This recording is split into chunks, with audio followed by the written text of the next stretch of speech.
Assalamualaikum warahmatullahi wabarakatuh. Perkenalkan, saya Aida Nurul Amelia dengan NIM akhir 084. Kali ini saya akan menjelaskan mengenai hubungan frekuensi gelombang terhadap periode. Sebelum dilanjutkan, kita harus terlebih dahulu mengetahui apa itu gelombang, apa itu frekuensi, dan apa itu periode.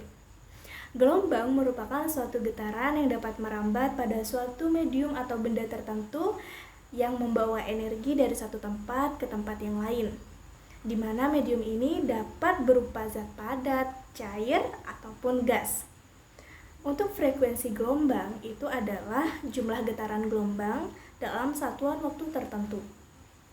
Sedangkan untuk periodenya, itu merupakan waktu yang dibutuhkan gelombang untuk mengalami satu kali getaran.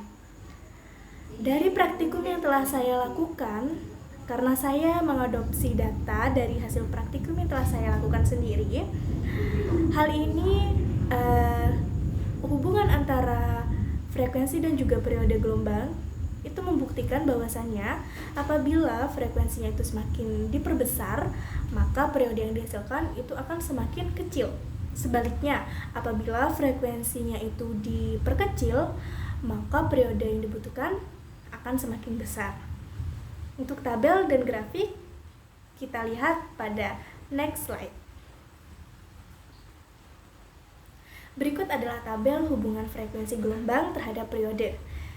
Nah, untuk frekuensinya, karena saya mengambil dari data praktikum yang saya lakukan, itu sudah ditentukan bahwa frekuensi yang digunakan adalah 1,5, 2, 2,5, dan 3.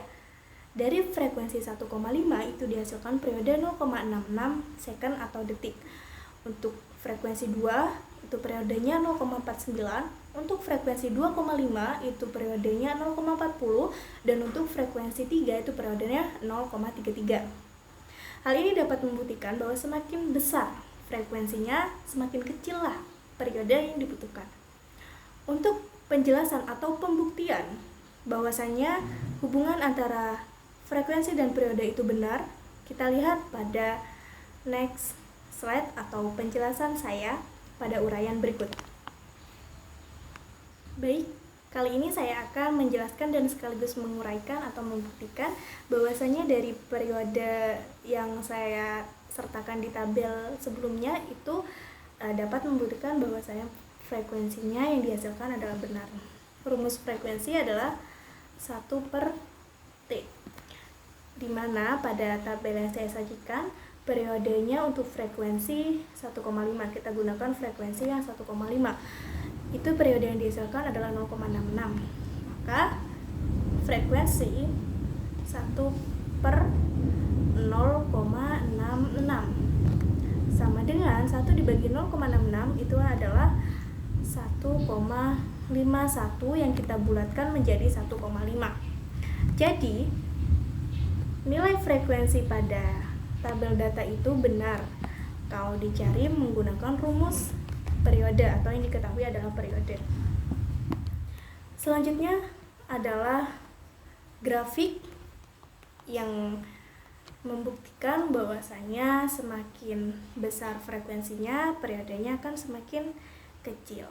Ini adalah grafiknya, bahwa tabel yang tadi itu dapat dinyatakan ke dalam bentuk grafik.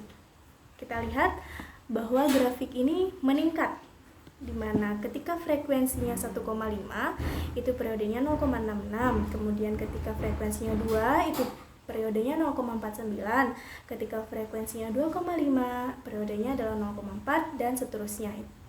Sehingga grafiknya meningkat karena semakin besar frekuensinya maka periodenya akan semakin kecil. Nah, nilai yang ada di bawah garis lurus itu adalah nilai frekuensinya, sedangkan yang di sumbu X itu adalah nilai periodenya. Referensi yang saya gunakan atau data pada tabel dan juga data pada grafik tersebut diambil dari bagian hasil praktikum tentang panjang gelombang, frekuensi, periode, dan cepat rambat gelombang yang saya lakukan sendiri. Kurang lebihnya dari penjelasan saya mohon maaf. Terima kasih. Wassalamualaikum warahmatullahi wabarakatuh.